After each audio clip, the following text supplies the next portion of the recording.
भुसावळ नगरपालिकेमध्ये सत्ताधारी राष्ट्रवादी काँग्रेस पार्टी, शरदचंद्रजी पवार गट व विरोधी पक्ष भाजपा यांची राजकीय कुरघोडी आपल्याला बघायला मिळते.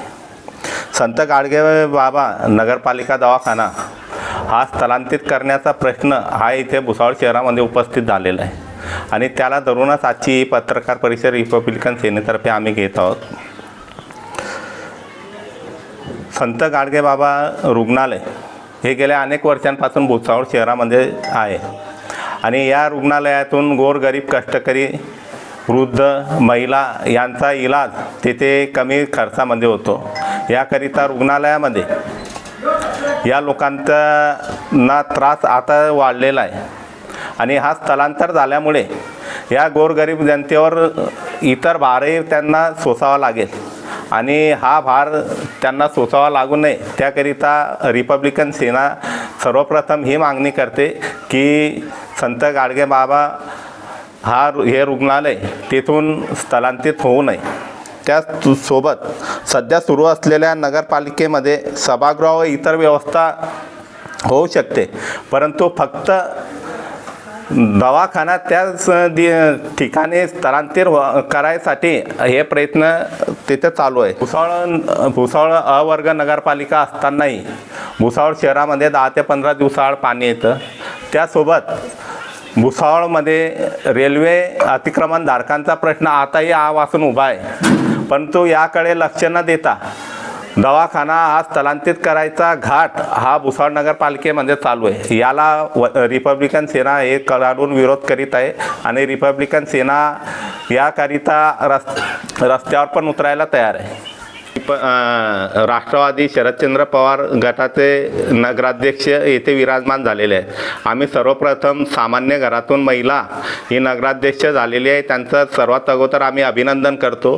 कारण सर्वसामान्य जनतेतून सर्वसामान्य घरातील महिला ही नगराध्यक्ष झाली, परंतु सर्वसामान्य महिलांना त्यांच्या सर्वसामान्यांच्या प्रश्नांची जाणीव आहे आणि त्या जाणीव बघता नगराध्यक्ष मॅडमने आता फक्त भाऊला विचारून करते एवढं फक्त स्पेसिफिक्स न बोलता त्यांनी सर्वसामान्यांचे प्रश्न आता सोडवले पाहिजे. आणि दवाखान्याच्या संदर्भामध्ये आता ज्या पद्धतीनं 1.5 वर्षामध्ये तिथे प्रसूती वगैरे काही इलाज नाही झाला, आता यांच्याकडे ती वेळ आहे की यांनी आता काय करायला पाहिजे. दवाखान्यामध्ये पुरेसा औषधी त्यांनी तेथे उपलब्ध करून द्यायला पाहिजे.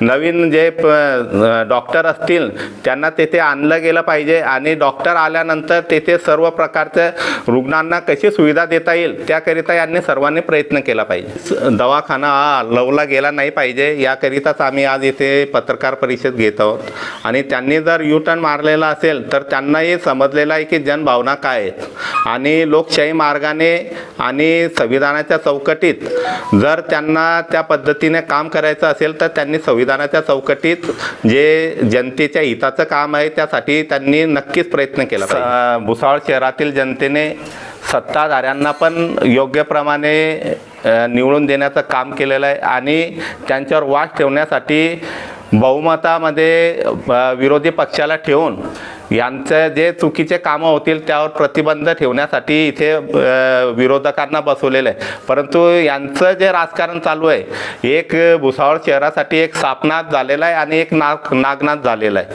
त्यामुळे सध्या जनतेसाठी यांनी कामं करण्याच्या जागी हे एकमेकांवर आरोप प्रत्यारोपांच्या मालिका इथं चालू केलेली आहे. तरी यांनी एकमेकांना विश्वासात घेऊन भुसावळ शहराचा कसा विकास होईल यासाठी सर्वांनी प्रयत्न केला पाहिजे. आपण गेल्या 20 वर्षापासून बघतो आहे की भुसावळ बसस्टॉपपासून ते साईबाबा मंदिरापर्यंत एकही शौचालय मुतारी येथे आपल्याला अस्तित्वात दिसत नाही आहे. 20 वर्ष अगोदर बऱ्याचशा ठिकाणी मुतारी वगैरे होत्या, त्यामुळे महिलांना, वृद्धांना, दिव्यांग व्यक्तींना शौचालयात जाण्यासाठी अडचण येत नाही होती, परंतु गेल्या 20 वर्षामध्ये या तिथून गायब झालेल्या आहेत.